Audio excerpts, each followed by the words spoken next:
Bakit ganyan? Ang pula ko. Oh, hindi ko alam kung paano iayos. But anyway, baka naka-filter 'to, hindi ko alam ayusin. Bahala na kayo, basta ako 'yan. Anyway, today is Friday and walang pasok. Late nang nag-announce. Pero kanina kasi napakainit pa nung mag-announce sila na walang pasok. But now, ang oras is 2:00 na or 2 o'clock. Sobrang lakas ng ulan. Kung naririnig mo yung kulog, tsaka yung lakas ng ulan, sana magtagal-tagal yung ulan para maibsan yung init. Kasi grabe yung excessive yung pagpapawis ko. Sobra ng init ngayon. Bago ko makalimutan, hindi pala yun yung ating topic. Meron akong i-upload, panoorin nyo.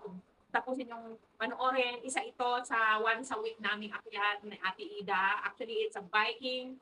And after mag-bike, aakyat ng bundok. So, kita-kita yung ating mga eye bags. O, eye maleta na kasi ang laki na. Isa sa mga akyat namin to nila Ate Ida. Minsan may nakakasama kaming naaayang mga friends, which is good naman. At ito ay sa Montalban pa rin. We are at mga 50 may kasama pa kaming senior citizen.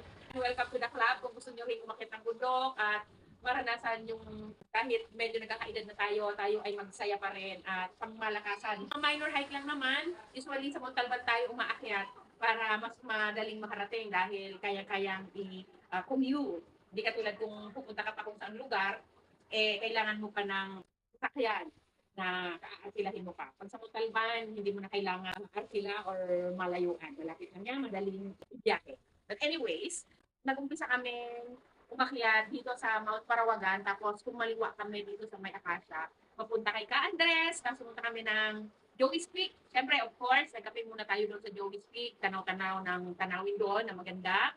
And after doon, pumunta kami na, dahil nandun na rin kami, siyempre pumunta na kami, gumawi na kami dito sa may Mount Lagyo, picture taking, and then bumaba na kami lahat ng pics na madadaanan namin, siyempre may picture taking. We are from Montalban, guys. Hindi kami taga-ibang lugar.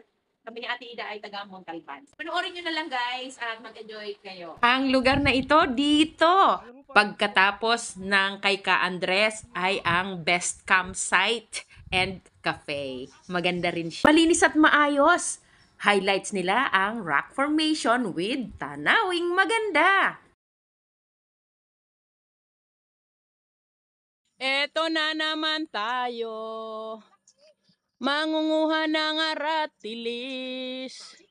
Dito sa daanan, maraming hinog. Ayan sila, naglalapag, Heto na ang nakapaa na. nakuha nating mga aratilis.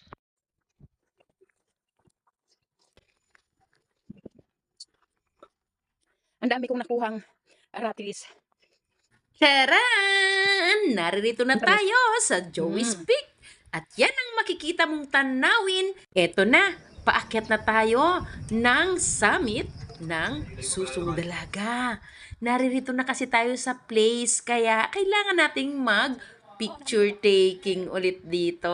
At ayan na nga, kami ay paakyat na sa mismong tuktok. Imagine ko na Masaya to! At may picture taking tayo, pati sa pagbaba. may amoy yan.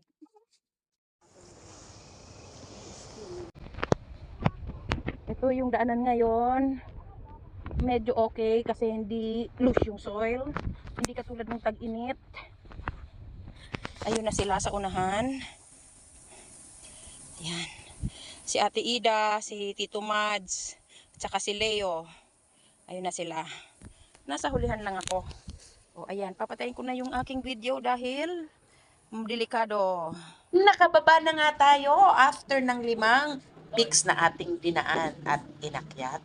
Dumaan kami sa bundok, maraming mga nadaanan kaming mga puno ng abukado, santol, etc.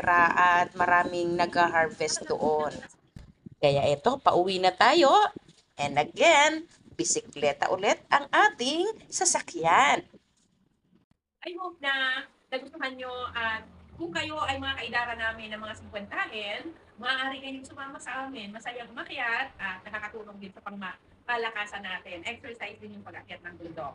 Kami ay nagbibisikleta muna tapos aakyat ng bundok. Pwede namang aakyat lang kung wala kang bike, doon na lang kayo magtagpo-tagpo sa jump off. Kung mayroon kayong mga gustong video na gawin natin, pwede niyo po itong i-request dyan sa ating comment section. Maluwag ang comment section, mag-comment po kayo dyan. Mag-react kayo dyan, i-like nyo or i-heart nyo yung ating video. I-share nyo din para maraming makanood at makapag-follow din sa atin. And of course, don't forget to follow ang inyong Auntie G. Ayan ang 50-hing Auntie G ninyo.